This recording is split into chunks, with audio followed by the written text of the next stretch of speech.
Olá pessoas, aqui é o Moisés Freitas, tecnólogo em radiologia. E será que a Skynet vai laudar os nossos exames? E no vídeo de hoje nós vamos tratar sobre uma aplicação que tem se tornado bastante relevante dentro da nossa área, que é a aplicação de inteligência artificial para resolver algumas questões dentro da radiologia. Isso não se resume somente a laudo, mas envolve diversas outras situações em que a inteligência artificial ela pode ser aplicada. A inteligência artificial ela não é mais nenhuma novidade, certo? Há muito tempo a gente já lida com ela nos nossos smartphones, nossas TVs, daqui a pouco ela está chegando aí em outros aparelhos dentro da nossa casa, vai estar controlando a nossa casa, já está dirigindo os nossos carros, nossos não o meu, quem sabe o seu carro ela já esteja dirigindo aí.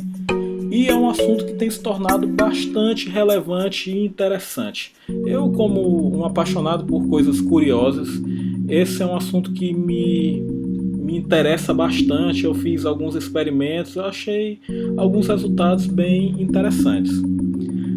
Bem, o ano já começou e a gente já teve algumas notícias aí de um sistema computacional que ele foi capaz de superar médicos no diagnóstico de câncer de mama. Ele saiu aí em vários portais de notícias aí. Aqui a gente vê uma notícia da BBC, saiu na Veja, mas saiu aí em vários lugares. E junto com ele saíram aí outras notícias aí de sistemas computacionais aplicados à saúde, certo? Que vão desde o consultório médico ao laudo de exames, certo? Então nosso objetivo aqui é tratar sobre a tecnologia, a indústria, as promessas e os desafios da inteligência artificial aplicada à radiologia. Com esse feito de um sistema computacional superar um médico no laudo de câncer de mama, isso abre uma nova era. Porque até alguns dias atrás nós só tínhamos sistemas que eram capazes sim de dar laudos, mas eles não superavam médicos. Então, assim, se não vai melhorar, nem faz, assim, não faz muita diferença, certo? Não faz sentido aplicar, já que não vai melhorar. Apesar de que os sistemas eles podem trazer muitas vantagens, questão assim de tempo, de espera dos exames, mas se não implementar melhor qualidade para o paciente, então o sistema ele não serve. Mas, enfim, a espera acabou. Os sistemas computacionais já conseguem ter eficiência melhor do que até dois médicos, dois ou seis, é alguma coisa assim que diz na notícia.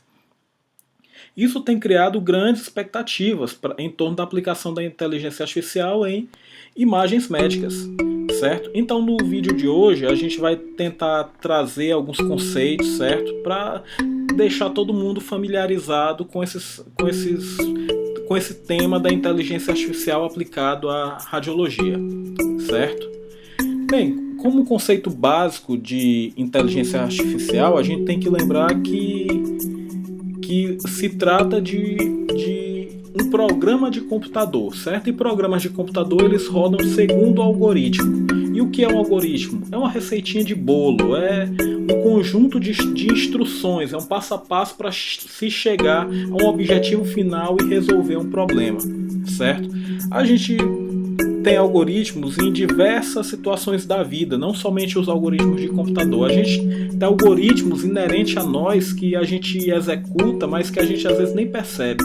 Imaginem só a quantidade de tarefas que vocês têm que realizar para acordar, por exemplo, tomar café, ir para o trabalho e fazer suas atividades.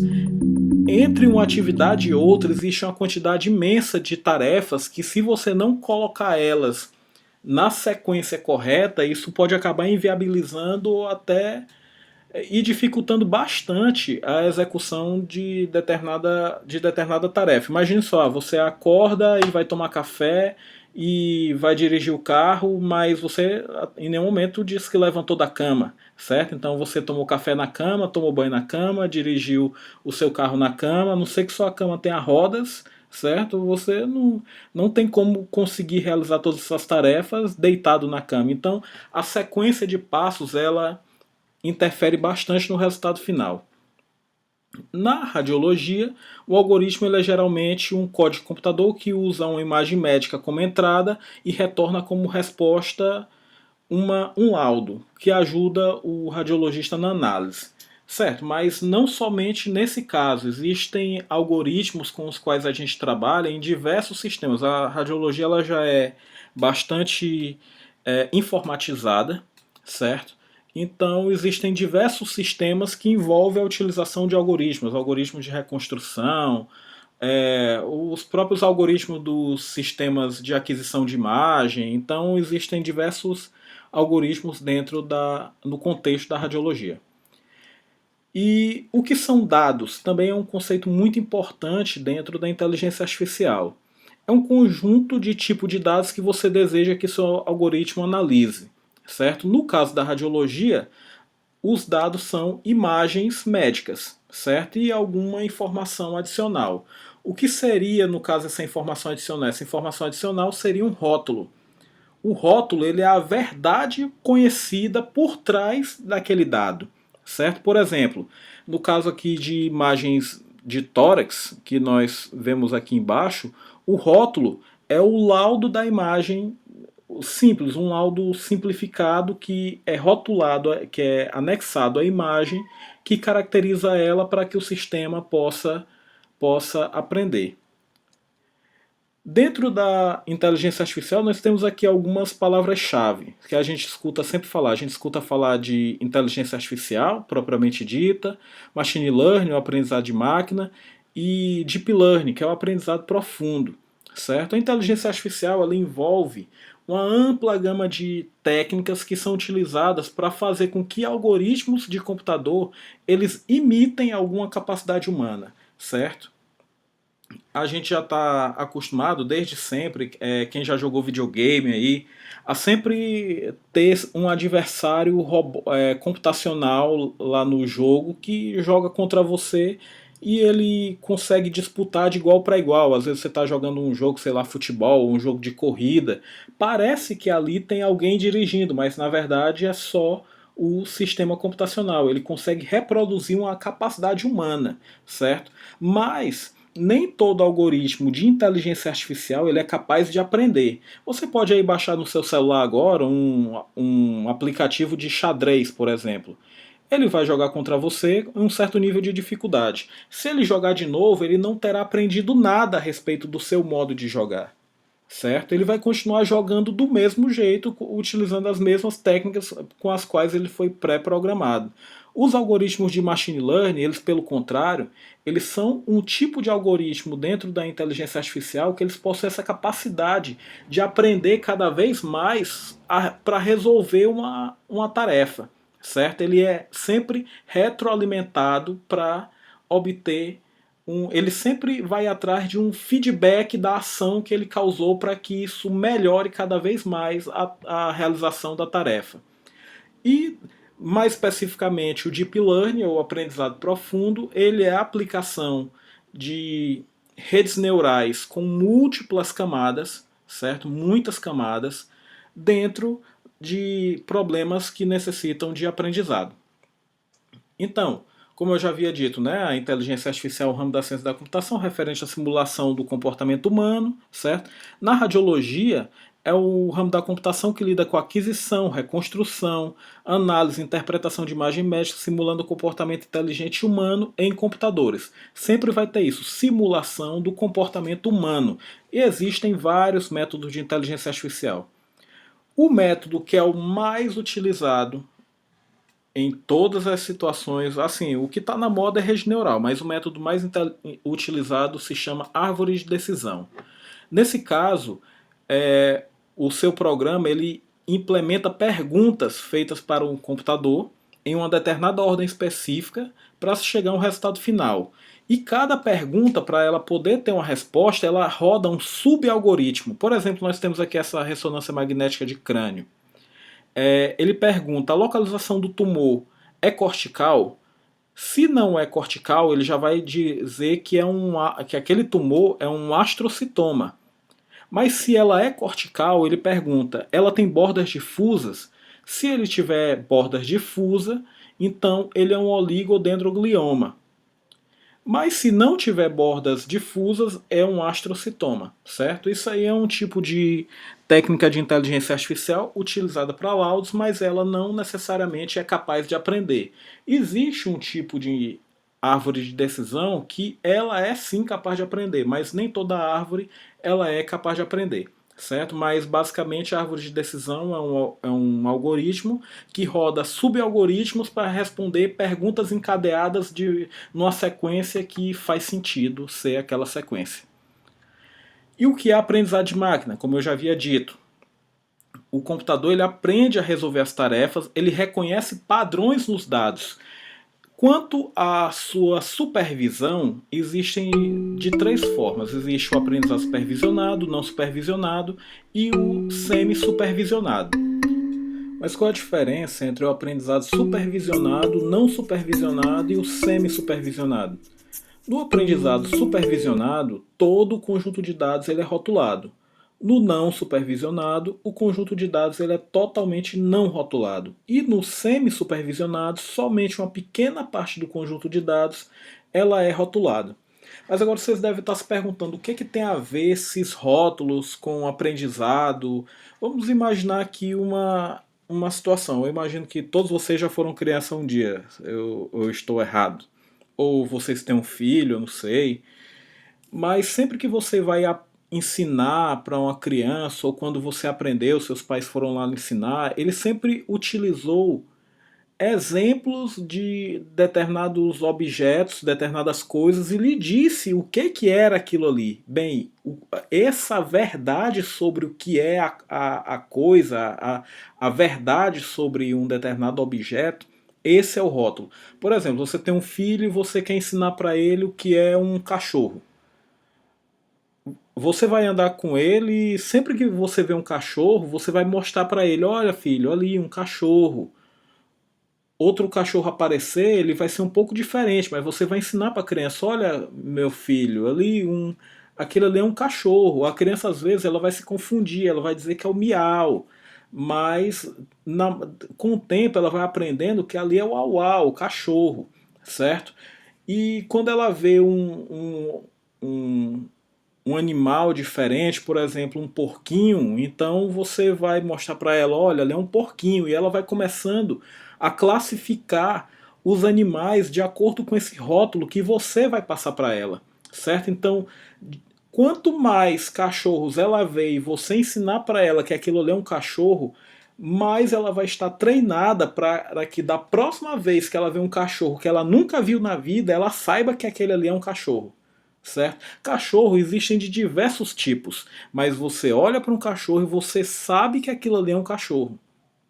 Você nunca viu aquele cachorro na vida, mas o seu cérebro, a sua rede neural já está treinada para classificar cachorros e diferenciá-los de gatos, de porcos e de outros animais e de pessoas, certo? Da mesma forma é com objetos. Então, o rótulo com a inteligência artificial funciona do mesmo jeito, só que o rótulo ele é essa verdade. No caso de um programa que vai laudar exames, é preciso, em muitas situações, dependendo da técnica, que você tenha um conjunto de dados muito grande e rotulado para ficar mostrando para ele, ó, veja só esse exame, olha, esse aqui é um exame normal, esse outro aqui é um exame com pneumonia, esse outro exame aqui é um exame com outra doença qualquer. E assim você vai apresentar ao programa diversas imagens com um rótulo e o programa vai aprender assim, através da experimentação, através dos seus erros.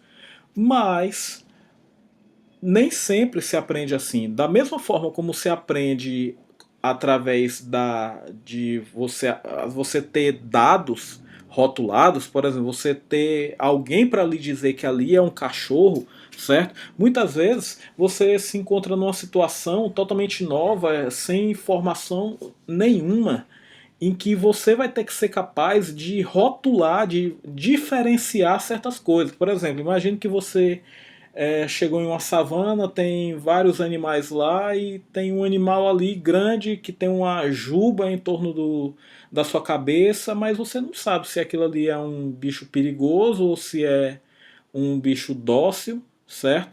você vai dizer, é um cachorro, pode ser que ele seja um bichinho amigável, mas ele parece um gato, então deve ser um gatinho, certo? Então não deve fazer mal a ninguém, mas você vai começar a perceber que existem outras classificações que você pode atribuir para o mesmo objeto, como por exemplo a periculosidade de um determinado animal, certo? Então você às vezes é preciso que você seja capaz de fazer classificações sem que nenhum rótulo seja dado a você. No caso do aprendizado semi-supervisionado, ele acontece quando você tem a oportunidade de ver um objeto, digamos assim, pouquíssimas vezes de forma rotulada, então você vai utilizar todas aquelas vezes, poucas vezes que ele foi rotulado para você, para rotular outros objetos semelhantes a ele que não estão rotulados, certo? Então você viu poucas vezes, sei lá, um diamante. Eu não sei nem se eu já vi um diamante, não sei. Mas digamos, eu vi poucas vezes um diamante. Então, mas uma pedra preciosa, digamos assim, vamos generalizar. Mas, mesmo não tendo visto muitas vezes uma pedra preciosa, é provável, não sei, que quando você vê uma pedra, que quando eu vejo uma pedra preciosa numa próxima, alguma outra vez, pode ser que eu saiba reconhecer que ali é uma pedra preciosa, apesar de que seja uma pedra a qual eu nunca havia visto antes e não se pareça com nenhuma outra pedra que eu já tenha visto antes. É só para exemplificar. É difícil imaginar um exemplo agora, mas vocês imaginem exemplos e vocês vão perceber que existem muitas situações onde esses tipos de aprendizado, supervisionado, semi-supervisionado e não supervisionado, eles acontecem conosco mesmo, certo? Com a gente, eles acontecem no nosso dia a dia. E da mesma forma, os sistemas computacionais eles podem ser capazes de aprender dessa mesma maneira, certo? Então, aqui um resumo de tudo que eu já havia falado. O aprendizado supervisionado ele usa um conjunto de dados rotulado.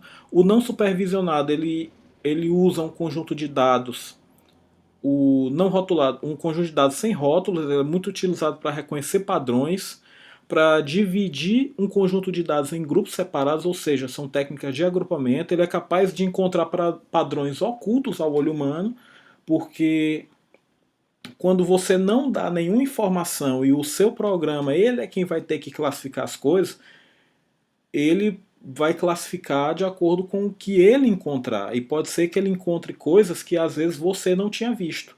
Nos programas de aprendizado supervisionado, o seu sistema ele só é capaz de classificar aquilo que ele aprendeu. Certo? Se você disse, essa imagem ela tem pneumonia e bacteriana e essa outra imagem aqui é normal, ele não vai saber laudar uma pneumonia viral, certo?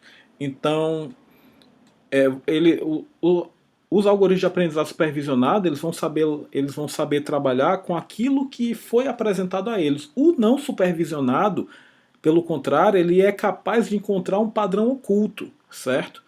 E o semi-supervisionado ele usa um conjunto de dados menor rotulado, que combinado com um conjunto maior de dados não rotulados, aí ele é capaz de fazer um aprendizado em cima daqueles dados, utilizando o conjunto de dados menor. Quanto à classificação, certo? A classificação quanto à função, certo? Ali a gente viu a classificação quanto à supervisão e quanto à função, ou seja, para que eu vou usar algoritmos de aprendizado, certo? A gente tem técnicas de classificação, a gente tem técnicas de regressão e tem técnicas de agrupamento. Todas essas são coisas que a gente já lida no nosso dia a dia. Imagine você estar dirigindo, certo? E enquanto você dirige, você tem que saber classificar onde é pista e onde não é pista. Você tem que saber classificar o que é uma árvore, um poste ou um semáforo e o que é um pedestre passando. Tudo isso é classificação. Você tem que ficar classificando o que é cada coisa. Técnicas de regressão são técnicas de previsão, certo? A gente é capaz de realizar esse tipo de técnica de, de regressão. Vamos imaginar aqui no trânsito, novamente. você, antes de um carro entrar na sua frente, você é capaz de visualizar que aquele carro vai entrar na sua frente e você vai ser capaz de tomar alguma atitude preventiva para não colidir com aquele veículo, certo? Que vai entrar na sua frente. Então isso é uma capacidade que nós temos de prever algo que ainda não aconteceu. Essa é uma capacidade muito utilizada em algoritmos de inteligência artificial e é bastante interessante esse tipo de algoritmo. Eles são utilizados para previsão de séries temporais, como por exemplo previsão de preços de cotação de determinadas moedas ou então de ações, certo? Esses algoritmos são muito importantes, muito interessantes. E também tem as técnicas de agrupamento. No caso do trânsito, é você conseguir perceber que existem grupos. Você consegue classificar, por exemplo, carros. Um carro e um ônibus, certo? Mas esse grupo de carros está indo nesse sentido. E o outro grupo de carros ele já está indo no sentido contrário. Então você percebe que existe um agrupamento de carros que é caracterizado pelo sentido com que os carros eles trafegam em uma rodovia, por exemplo. É um tipo de técnica de agrupamento. Então, o que são técnicas de classificação? Elas classificam a entrada. Elas são normalmente criadas utilizando imagens rotuladas. Por exemplo, aqui nós temos aquela mesma imagem de uma ressonância magnética de crânio. Então o algoritmo ele vai fazer uma pergunta: isso é um oligodendroglioma ou é um astrocitoma? Aí vai passar por um algoritmo de classificação e esses algoritmos eles sempre respondem com uma probabilidade. No nosso exemplo aqui, existe uma probabilidade de 85% de ele ser um oligodendroglioma e existe 15% de chance dele ser um astrocitoma. Normalmente nesses algoritmos você vai tomar como verdade, isso é como a resposta do algoritmo àquela classificação que tem a maior probabilidade, certo? Então, no caso, a gente iria concluir que esse tumor é um oligodendroglioma, certo? Um tipo muito comum, muito utilizado para fazer esse tipo de tarefa de classificação, certo? São as Support Vector Machine, ou as máquinas de vetores de suporte. Elas têm essa técnica, ela se baseia no seguinte: em buscar os pontos do conjunto de dados que eles conseguem obter a maior distância, que consegue maximizar a distância entre esse hiperplano que passa entre o conjunto de dados. Então, o que ficar do lado de lá é um tipo e o que ficar do lado de cá é outro tipo, certo? Então, dado um conjunto novo, aí você vai conseguir classificar e dizer que esse dado ele é aqui desse grupo porque ele está para cá desse hiperplano, certo? Um outro algoritmo de classificação é o dos K vizinhos mais próximos, certo? Ele usa os K pontos mais próximos para classificar um novo ponto, certo? Digamos que a gente queira classificar esse ponto laranja e a gente coloca aqui um círculo em volta dele de tamanho K. K igual a 1, certo? Então a gente vai fazer esse círculo em volta e vai contar o algoritmo, claro. O algoritmo vai contar quantos elementos de cada grupo já rotulado tem dentro da área desse círculo. Então tem esse aqui dentro, esse azul mais escuro, esse azul escuro aqui também, e tem esse azul claro aqui. Então, como tem dois do azul escuro ou preto, dependendo aí de como você esteja vendo, certo? E somente um do azul claro, então ele vai concluir que é do azul escuro, pois tem mais desse aqui, certo? Por exemplo, se a gente aumentar o K para 3, então ele vai fazer um círculo de raio 3 e vai contar quantos objetos de cada classificação, de cada grupo, vai ter dentro desse círculo. Então ele vai contar aqui 3 desse círculo azul ou preto, certo? E um desse azul claro. Então ele vai continuar dizendo que ele pertence a esse grupo do azul preto. Você quer determinar qual é a classificação desse grupo, desse ponto que você não conhece a classificação dele. Então o algoritmo utiliza essa técnica. Aí, no caso aqui, com K igual a 20, eu não vou contar, mas dá para perceber que tem mais desse preto do que do azul mais claro, certo? Então a classificação vai continuar sendo desse azul mais escuro, certo? Desse preto aí. E o que são técnicas de regressão? É um método que ajuda a prever o valor contínuo com base em uma entrada. O algoritmo precisa prever o valor de uma variável específica escolhida antecipadamente. No caso, uma técnica bastante utilizada são as Regression Support Vector Machines, ou as máquinas de vetor de suporte utilizadas para regressão, certo? Dado um conjunto de dados de um único tipo, uma única classe, certo? O seu algoritmo ele vai procurar buscar o hiperplano que melhor descreve o comportamento daquele conjunto, certo? E dado um ponto aqui novo, ele vai ter, dado que ele possui um determinado valor de uma determinada variável, ele vai tentar prever o outro valor que ele assume nessa outra variável ou atributo, certo? Ou feature, ou então a característica, certo? E o que são técnicas de agrupamento? Elas agrupam dados de entrada em classe diferente com base em recursos pré-definidos. As técnicas de agrupamento geralmente são usadas quando não há rótulos, certo? O seu conjunto de dados ele não possui nenhum rótulo e o seu algoritmo vai ter que ser capaz de gerar grupos daquele conjunto. A técnica mais simples, mas também uma das mais utilizadas, é o do K-médias, é o agrupamento por K-médias. Como é que funciona esse método? Ele é um método iterativo, ou seja, você vai repetindo ele até obter um resultado que seja satisfatório.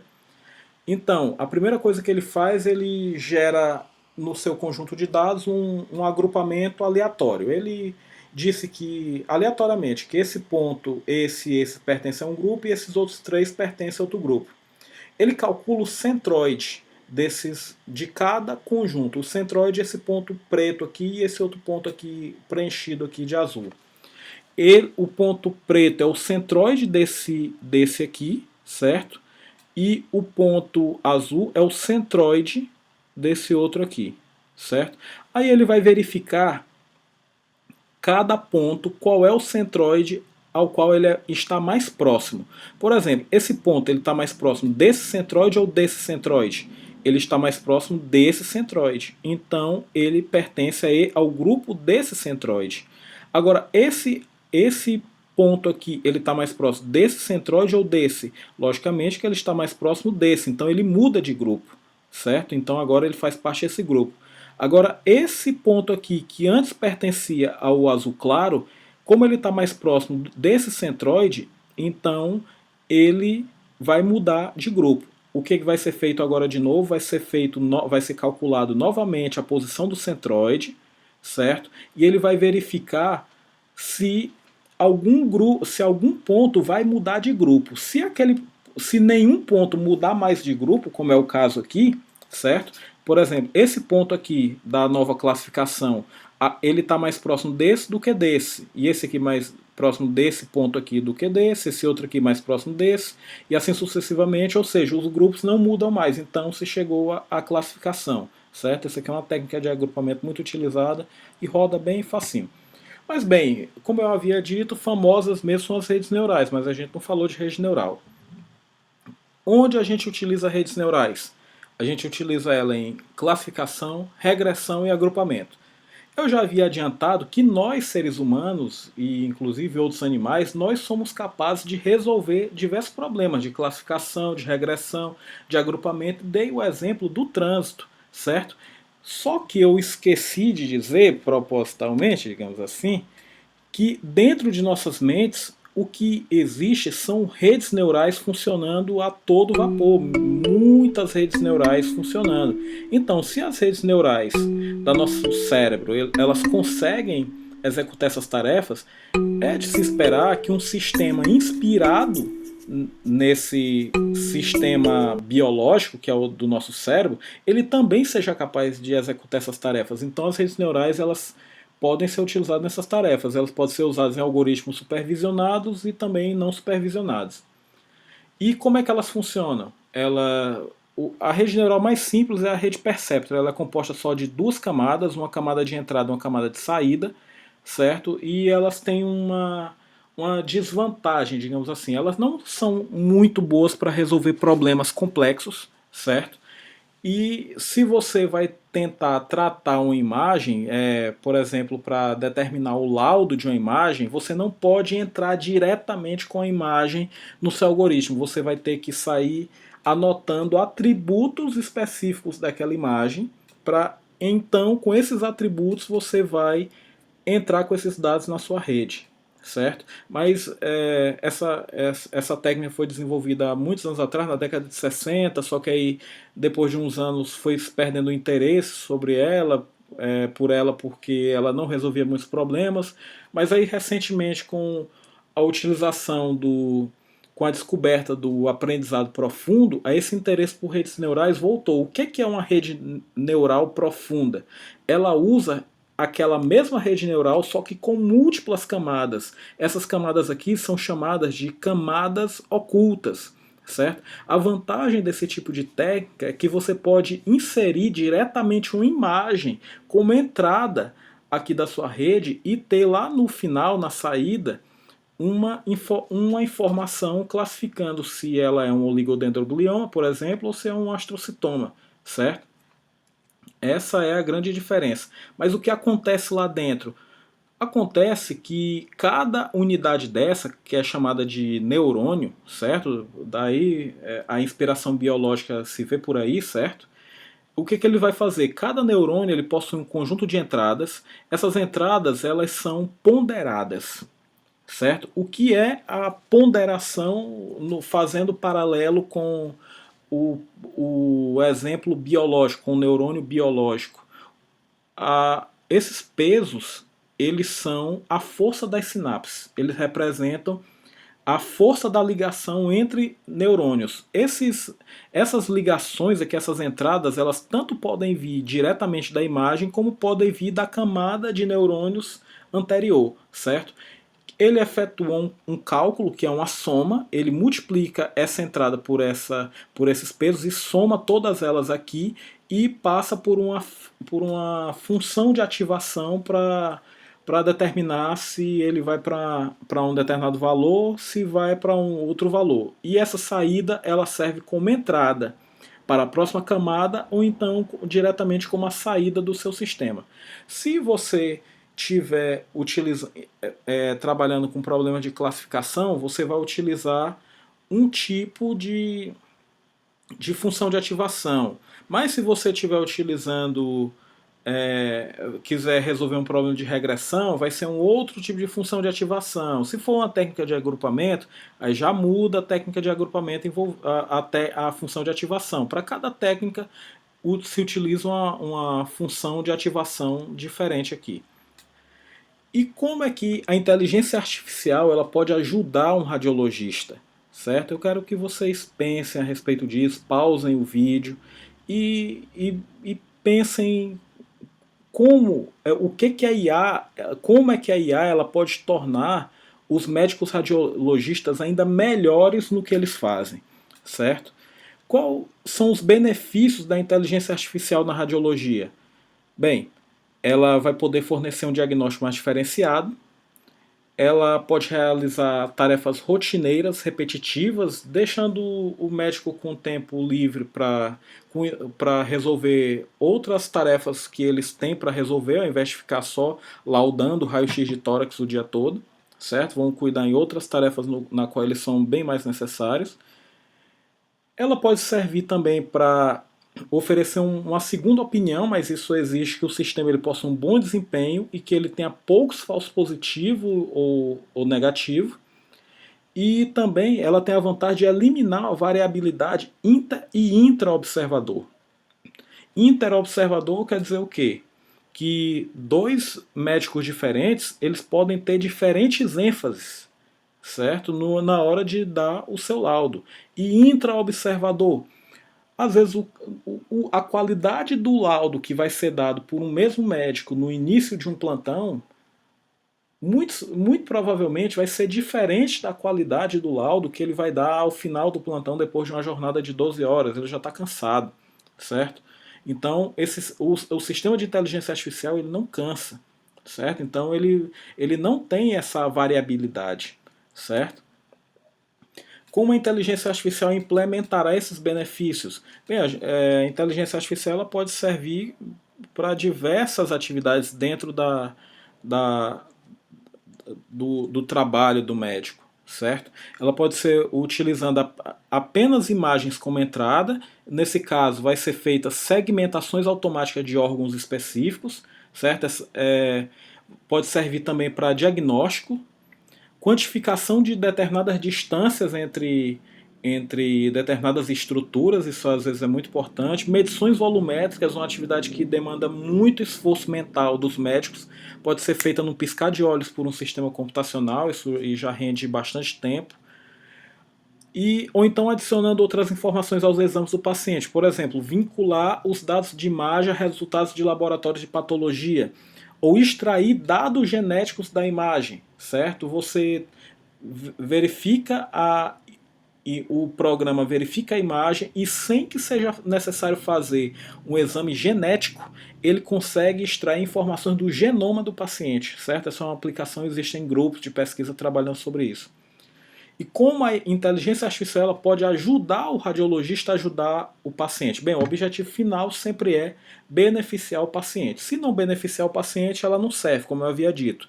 Quando a inteligência artificial não conseguia superar o desempenho de um médico, não tinha por que utilizar esse sistema, nem confiar na opinião de um sistema como esse. Mas agora que chegamos ao ponto de que esses sistemas eles já são capazes, já se mostraram capazes de superar a eficiência dos médicos, não só em termos de velocidade, mas de qualidade dos exames que são laudados, então já faz sentido se utilizar nos serviços esse tipo de sistema. Eles são de fácil implementação, imagino que não vai ser necessário modificar o hardware, nem comprar novos equipamentos, somente uma atualização do software que está rodando ali por trás. Bem, temos aqui também o aumento da qualidade para melhores resultados dos pacientes, melhoria da eficiência. Imaginem só, no futuro, o paciente vai lá, vai no hospital, faz o raio-x de tórax e o raio-x de tórax já sai o laudo na mesma hora, certo? Às vezes que pelo SUS demora meses para o paciente receber um laudo, porque os médicos eles estão lá atolados de exames para dar laudo e acaba atrasando tudo e às vezes o tempo do laudo para o paciente ele é crítico, certo? Mas imaginem só uma situação em que o paciente já chega no hospital e já sai de lá com laudo, isso aí vai agilizar bastante, certo? Fora a economia de dinheiro, certo? Que vai se ter, certo? Como também existem sistemas já que trabalham com gestão de filas, certo? Um sistema desse que é capaz de dar laudo, não que ele necessariamente vá servir, a sua finalidade vá ser dar o laudo, mas imagine só que esse sistema vai verificar o exame e vai sugerir uma antecipação do laudo para determinados pacientes devido à gravidade do exame, certo? Então a inteligência artificial é uma tendência que veio para ficar e eu acredito que ela vai beneficiar bastante a área médica, principalmente a área da radiologia. Etapas do fluxo de trabalho da radiologia que poderão ser suportadas pela inteligência artificial. Imagem de radiologia para relatório de radiologia, ou seja, a inteligência artificial ela vai conseguir, a partir de uma imagem médica, ela vai conseguir trazer um relatório de radiologia, certo? Um laudo de radiologia, de dados brutos do scanner para uma imagem de radiologia, é uma outra aplicação que essa tecnologia pode ter, do dado bruto ele conseguir gerar uma imagem, certo? Dessa forma, quando eu quero dizer dados brutos, qual é a vantagem de você fazer isso? Porque uma das características da inteligência artificial, como eu havia dito para vocês aqui nesse slide, é que se você tem um conjunto de pontos que poderia ser em uma imagem, você consegue treinar o seu algoritmo com uma quantidade menor de dados e o algoritmo ele vai inferir pontos que ele não possui. por exemplo, a gente tem aqui esse ponto da imagem, esse ponto eu não tenho, mas o algoritmo ele vai ser capaz de determinar qual a classificação, qual a cor daquele pixel na imagem, certo? Então é possível diversas aplicações dentro dessa parte. Por exemplo, até para diminuir a dose de radiação, certo? Então, quando esses sistemas eles já forem suficientemente bons para que não seja nem necessário mais ter imagem, se o médico não vai ver mais imagem nenhuma, se já se pode confiar suficiente de forma, se já se pode confiar bastante nesses sistemas, então para que gerar imagem se o médico não vai ver essas imagens? Então, quem sabe você já tenha um sistema que já pegue o dado bruto do scanner e já transforme no relatório de radiologia, pulando a fase de geração de imagem. E imagem de radiologia para relatório de patologia, eliminando a necessidade de uma biópsia, certo? Isso aqui parece, assim, para quem é da área, imaginar que não vai ser necessário fazer uma biópsia para determinar uma determinada patologia, certo?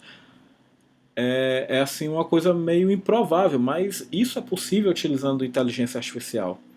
Dados brutos do scanner para relatórios de saúde, certo?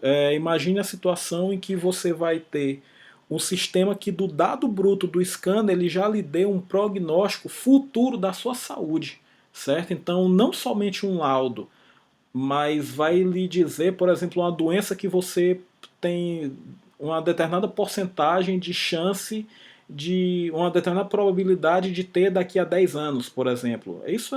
Seria fantástico, e será. Né? A inteligência artificial ela já está adentrando essa área da radiologia e eu imagino que, eu tenho certeza, esse é um caminho sem volta. Certo? Esse é um caminho sem volta. Nós, tecnólogos em radiologia, nós, pessoas que trabalhamos com radiologia e outros profissionais da área da saúde, nós vamos ter que lidar no dia a dia com esse tipo de, de, de tecnologia, certo? Nós vamos ter que modificar parâmetros, certo? Então, eu consigo sentir uma grande motivação para que tecnólogos em radiologia, outras pessoas que trabalham na área, elas comecem a desenvolver cada vez mais pesquisas nesse sentido. E foi com essa motivação que eu resolvi fazer alguns experimentos com redes neurais para verificar se realmente esses sistemas computacionais eles são capazes de laudar, de dar o diagnóstico de pacientes através de suas imagens, certo? Então, eu peguei aqui umas 5.000 imagens, quase 5.800 imagens aqui de crianças aqui de 1 a 4 anos, peguei na internet, certo? E elas já estão classificadas. Essas aqui são as com pneumonia, certo? Temos aqui as imagens normais, temos aqui várias imagens aqui de crianças normais. E eu vou mostrar essas imagens para um programa e informar para ele se aquela imagem ela é normal ou se aquela imagem ela tem alguma patologia, no caso pneumonia, certo? Vou treinar o algoritmo, aí depois são aqui as de treino, certo? São imagens de treino. Tem aqui 1.349 normais e 3.883 imagens com pneumonia e depois vou apresentar essas 660 imagens, certo? Para ele verificar, só que eu não vou dizer o que elas são, ele é que vai ter que me dizer, ó, essa imagem ela tem pneumonia, essa imagem ela é normal, certo? Só que como essas imagens elas são muito grandes, certo? A qualidade delas é muito grande, 2111 por 1509, 2144 e tudo mais, são imagens muito grandes, são muitas imagens, meu computador não aguentou, né? Trabalhar com imagens tão grandes. Então o que eu tive que fazer foi diminuir o tamanho e qualidade dessas imagens, certo? Elas perderam muita qualidade, certo? E para eu poder trabalhar. Tive que diminuir para 128 por 128, porque mais que isso o meu computador ele não suporta tantas imagens tão grandes assim para treinar. Quem sabe no computador de vocês ele suporte imagens maiores, mas depende muito da potência do computador, certo? Do sistema operacional também, certo? E eu apresentei essas imagens aqui para um algoritmo e pedi para ele dizer se elas... Treinei com aquelas 6.000 imagens e testei com essas 624 imagens. Ele conseguiu aqui uma acurácia de 77%, certo? Quase 80%. Tem vezes que chega a 80%. A rede neural ela não é muito... ela não é determinística, certo? Cada vez que você roda, ela dá um resultado diferente, certo? Mas fica liberando os 80% de precisão, certo? Ou seja, eu passei aqui uma imagem, por exemplo, a imagem pneumonia 208, por exemplo. O diagnóstico verdadeiro é pneumonia e o diagnóstico previsto foi pneumonia. Por exemplo, essa aqui é a normal. Também ele acertou, certo? O previsto era normal e ele deu que era normal. Agora, essas outras aqui ele errou. Ó. O diagnóstico verdadeiro era normal, só que ele previu que era pneumonia, mas o laudo da imagem era normal. Então, o que é isso aqui? O que importa, no final das contas, é a tabela de confusão. O que é essa tabela de confusão? É nela onde a gente vai verificar os verdadeiros positivos, os falsos positivos, os verdadeiros negativo e falso negativo. Verdadeiro positivo é o quê? É quando o paciente tem pneumonia e ele realmente diz que tinha pneumonia, certo? Ou seja, verdadeiro positivo. 375 pacientes realmente tinham pneumonia e ele disse que tinham pneumonia. Verdadeiro negativo, ou seja, o paciente não tinha pneumonia, era normal, e o sistema disse que ele era normal, certo? O falso positivo, ele é o quê? Ele significa que o paciente ele não tinha pneumonia, mas ele deu que tinha pneumonia, ou seja, é um falso positivo. Ele deu que tinha doença, mas realmente, na verdade não tinha doença. E em 15 pacientes, eles tinham a doença, mas o sistema disse que eles não tinham a doença. No meu ponto de vista, os falsos negativos eles são mais graves do que os falsos positivos. Porque o falso positivo, o sistema vai dizer que o paciente tem a doença, mas normalmente não se confia só na radiografia. Outros exames vão diagnosticar que na verdade não tem a doença. Ou então esses exames aqui vão chamar a atenção do médico, o médico vai observar, certo? Mas o ruim são esses falsos negativos. São pacientes que tinham a doença, mas que foram diagnosticados como não tendo a doença, certo? Ou seja, é um falso negativo. Ele tinha a doença, mas foi diagnosticado como não tendo a doença. O ideal dos sistemas é que esse número aqui ele seja o menor possível, certo? Então, esse aqui foi um experimento que eu resolvi fazer. Eu fiz aqui em Java, certo? Utilizando redes neurais. E dependendo do feedback de vocês, do que vocês escreverem aí nos comentários, eu posso gravar aí uma playlist ensinando a como fazer um sistema capaz de prever o laudo de exames, certo? Isso aí é muito bom saber entender como funciona por dentro essa tecnologia, certo? E é isso, de acordo com o feedback de vocês, eu posso estar gravando uma playlist sobre esse conteúdo, um tutorial ensinando a fazer do zero um programa como esse. E agora eu quero que vocês ponham aí nos comentários também. A inteligência artificial ela assumirá o trabalho dos radiologistas? Certo? Eita, polêmica. Então, valeu pessoal. Se gostaram do vídeo, deixe seu like e escrevam sua opinião aí no comentário. Se não for inscrito, se inscreva no canal e valeu. Tchau.